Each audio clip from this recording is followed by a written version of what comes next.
बेदर्दी 19। गहरी शाम का वक्त था। ऑफिस की बड़ी कांच की खिड़कियों से शहर की जगमगाती रोशनी अंदर झांक रही थी। कुणाल अपनी कुर्सी पर बैठा था। उसके चेहरे पर हल्की मुस्कान थी, मगर उसकी आंखों में एक अलग ही इरादा झलक रहा था। उसके सामने उसकी सेक्रेटरी श्रेया हाथ में कुछ दस्तावेज लिए खड़ी थी। कुणाल, ये नए प्रोजेक्ट के डॉक्यूमेंट्स साइन करने हैं, श्रेया ने हल्की झिझक के साथ कहा। कुणाल ने धीरे से अपना लैपटॉप बंद किया, जिसमें अभी कुछ सेकंड पहले ही अमारा की तस्वीर खुली हुई थी। उसके होठों पर एक चालाकी भरी मुस्कान खेल रही थी। रख दो, बाद में देखूंगा, उसने ठंडे स्वर में कहा। श्रेया ने सिर हिलाया और टेबल पर फाइलें रखते हुए मुड़ने ही वाली थी कि कुणाल ने उसका हाथ पकड़ लिया। वह चौंक गई, मगर उसकी आंखों में कोई संकोच नहीं था।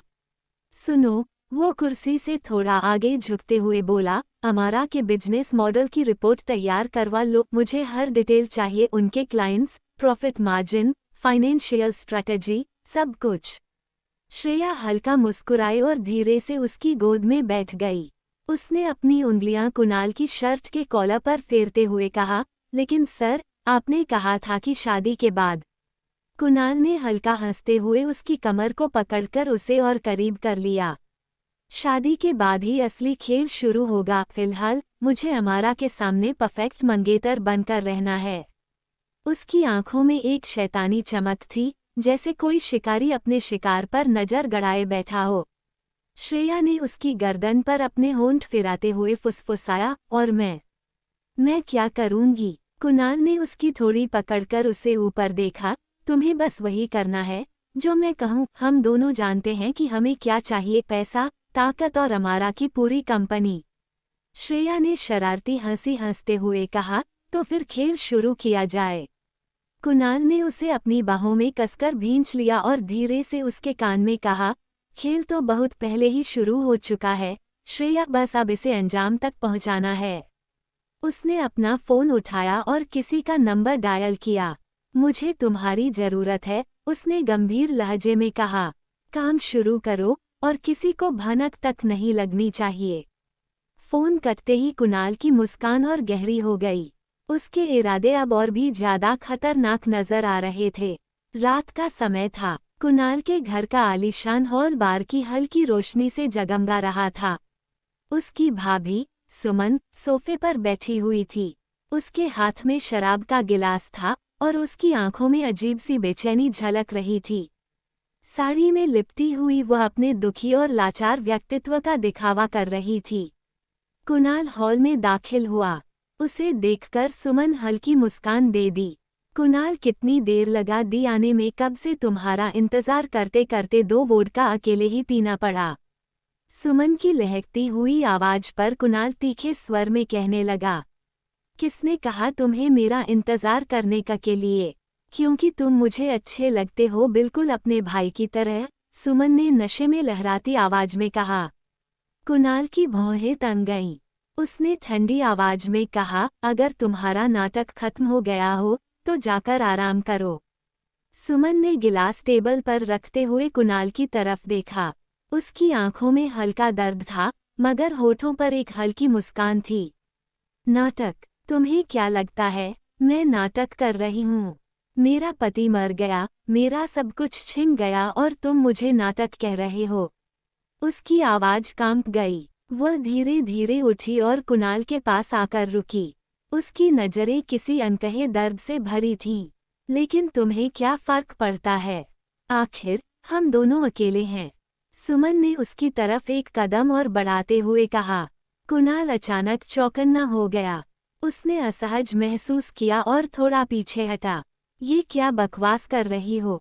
सुमन ने उसके चेहरे पर अपनी आंखें गड़ा दीं। बकवास नहीं, सच्चाई। तुम्हें मुझसे डरने की जरूरत नहीं, तुम्हें तो मैं पसंद करती हूँ बहुत पहले से। कुणाल ने झटके से उसका हाथ झटक दिया। उसकी आंखों में गुस्सा और नफरत थी। तुम्हें शर्म नहीं आती? एक आदमी की मौत के बाद तुम्हारे पास मर्दों की कमी हो गई है क्या? कुणाल की आवाज में गुस्सा था। सुमन का चेहरा कठोर हो गया। उसकी आंखों में गहरा अपमान था। कुणाल, तुमसे ये उम्मीद नहीं थी। उसने आहत स्वर में कहा। कुणाल ने सख्त लहजे में कहा, और मुझसे उम्मीद करना भी मत तुमने।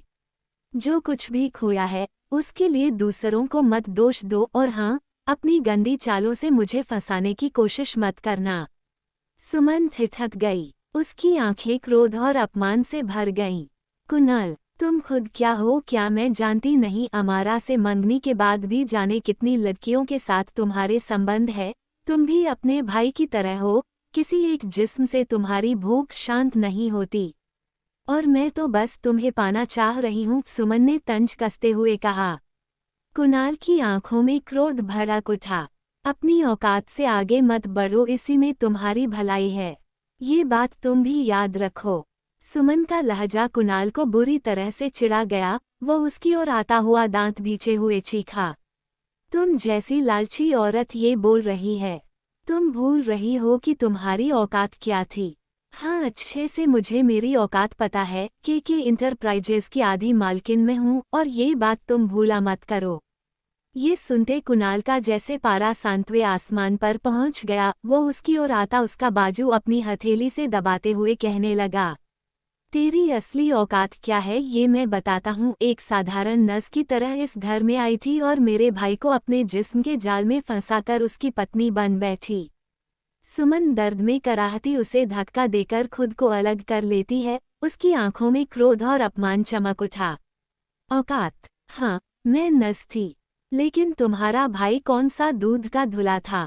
आधे शरीर से पैरालिसिस होने के बाद भी मेरे साथ जिस्मानी संबंध बनाता था। तब तो उसे नर्स के शरीर का उपयोग करने में शर्म नहीं आई। अगर मैंने उससे शादी कर ली तो क्या गलत किया? और वो कमीना मुझे ऐसा फंसा कर गया कि अब या तो उसकी जायदाद छोड़नी होगी, या अगर उसकी जायदाद भोगूं तो किसी और से संबंध नहीं रख सकती। अब क्या सारी उम्र उसकी विधवा बनकर गुजार दूं?